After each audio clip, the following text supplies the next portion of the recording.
Okay, I know y'all looking at this title, but Coinbase is not going bankrupt, okay?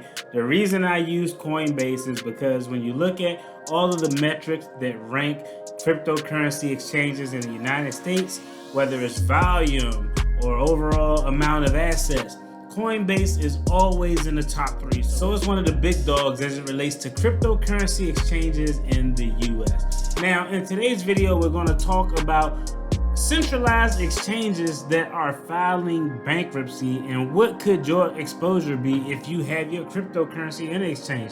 Y'all already know I use Coinbase, a centralized exchange. I got all of my cryptocurrency in there on the Coinbase platform. What happens if they file bankruptcy? Right now, a cryptocurrency platform, a centralized platform, Voyager, is actually going through bankruptcy.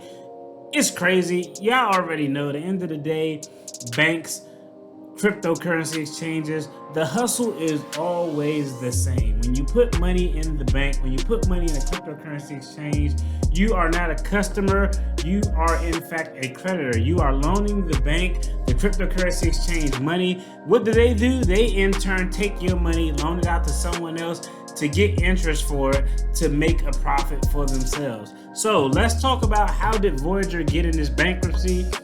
How is it affecting the customers, the people who have their crypto on the platform? And could this happen to you if you use Coinbase, Binance, Crypto.com? What's the deal? How could it affect the crypto market? Let's get it.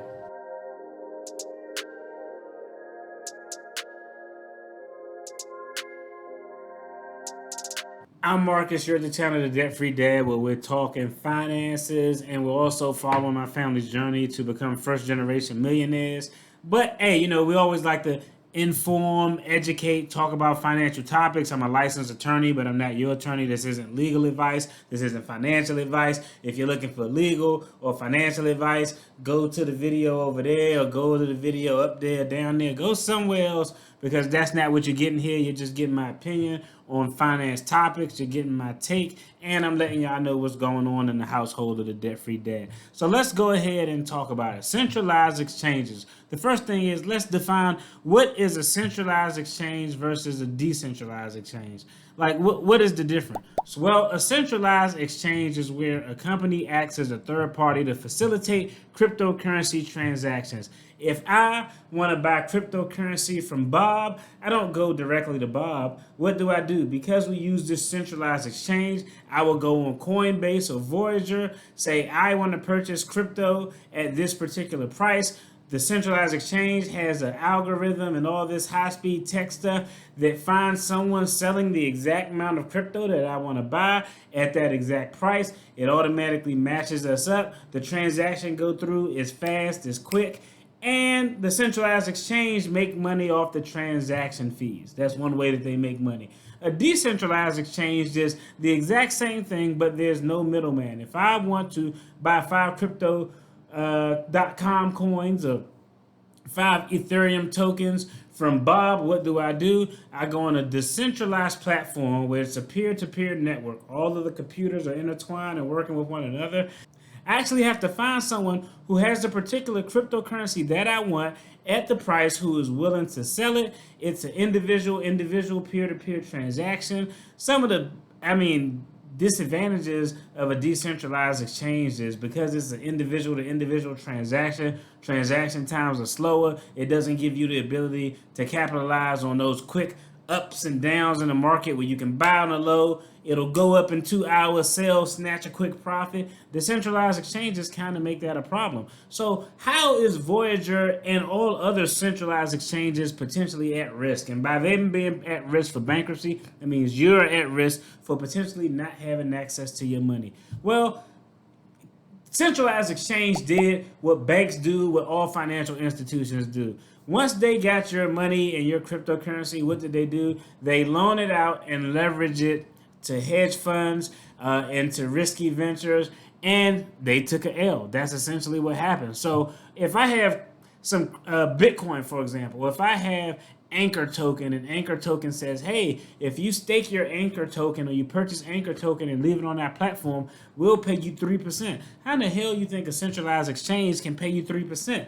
because if I buy $500 worth of Anchor token, they can pay me 3% because they took that $500, lent that $500 of Anchor that I purchased, that cash value, to someone in exchange for 10% interest. So they keep 7, they give me 3. That's kind of the name of the game. Well, now, hey, the chickens have come home to roost. They lent out cryptocurrency, they lent out monetary value of cryptocurrency, and now that the market is down, you're taking a big loss. Everything is fine and dandy as long as the market is booming. Once the market's not booming, it became problematic. So Voyager had to file Chapter 11 bankruptcy. Now, I'm no bankruptcy expert, but essentially, in short, Chapter 11 bankruptcy is a form of bankruptcy that's used oftentimes by corporations and business entities. And the reason it's used is because it allows them to continue business as usual while they go through a restructure of some sort. Now, here's where it gets important. When you hear the term restructure,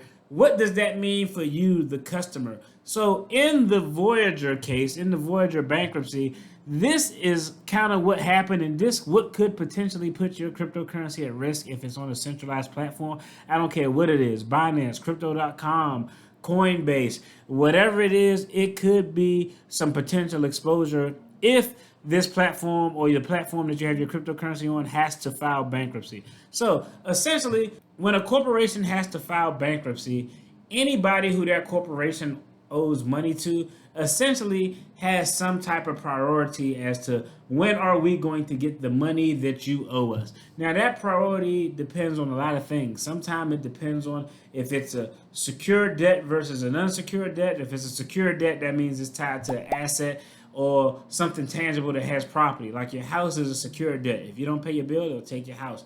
Your car is a secured debt. If you don't pay your car note, repo man gonna come snatch your car up. A credit card is an unsecured debt because you are borrowing money, you're buying things, but those things you're buying and that money you borrowed isn't attached to any particular physical, tangible asset that has a value. It's just a card, and you just have this debt that you're accruing on it, buying stuff, but those items aren't necessarily held as some type of collateral for the debt that you owe. So, with that being said, in this bankruptcy with Voyager, essentially all the customers who have cryptocurrency on that platform are being treated as unsecured creditors. When it comes to bankruptcy, unsecured predators, I'm talking about unsecured predators. That sounds real creepy. That's some Robert Kelly stuff. But when it comes to bankruptcy, unsecured creditors fall to the bottom of the priority list. The secured creditors have precedence to get paid out for what they are owed first. So essentially, with everyone who has cryptocurrency on the Voyager app, what happened? They froze all of your assets. If you have Bitcoin, Ethereum, Anchor, Cardano, Dogecoin, Shiba Inu, you cannot access your tokens, you cannot trade them, you cannot sell them, you cannot exchange them for something else. Everything is essentially frozen. So as this entire bankruptcy process goes through, now the question is going to be, are there going to be enough in assets that Voyager is going to have, the centralized exchange is going to have, to where they can pay all of the people everything that they were owed? So if you had 10 Bitcoin on Voyager, Voyager filed bankruptcy, all of your assets are frozen. Once they do the restructure, will Voyager even have enough cryptocurrency? Will they have enough money to pay you out for the Bitcoin that you had on their platform? Right now, it's looking like it's probably a no. Just based on the open source research that I read, it looked like they'll give you a percentage of the tokens you have, plus some percentage in the company stock once the restructure going through, plus some percentage of a new Voyager-based token that they're working on. At the end of the day, it sounds crazy. It sounds insane. I'm looking because I wanted to see if I had my cold wallet here. So there's just a lot of questions when it comes to cryptocurrency. I just wanted to let you all know what was going on and be informed, and let y'all know that there could be some potential risk out there. Y'all know I always say that, hey, cryptocurrency is a small part of my overall investment portfolio. Is like less than 2%. So if something happened, worst case scenario, if my platform, if Coinbase filed for bankruptcy and tried to screw me over, I'll probably figure it out and recover, but I damn sure don't want to lose my money, because let's just think about it. There's a lot of questions out there when you're investing in crypto and you're on these different platforms. One question is, hey, is your currency insured by the federal government? The answer is no. But a lot of these cryptocurrency platforms has US dollar tokens, tokens that match up and are equal to $1. If you got 5 of these USD tokens, those 5 USD tokens are equal to $5. Are those federally insured? Well, it depends. Some crypto exchanges assert that for every USD token that they have, that someone has, they have $1 to satisfy that. But we also know from experience and seeing it out and just what's going on with these exchanges, that's not always the case. That's how come Terra Luna kind of took that dive bomb, is because, hey, they didn't have the assets with their USD token to equate with the US dollar. And the other thing is, if you do have USD tokens, it depends on who's holding them. If the centralized exchange is maintaining control of your USD tokens, it's not federally insured. But some centralized exchanges rely on actual financial institutions to hold the dollar value of the USD tokens. And in those instances, it could be federally insured. So there's so many questions out there. There are a few ways that you could just kind of protect yourself. I think the biggest and most important way, well, you can move to a decentralized exchange, but I tell you, if you're a beginner, like I'm a novice, I consider myself a beginner in crypto investing. I've been doing it less than 2 years.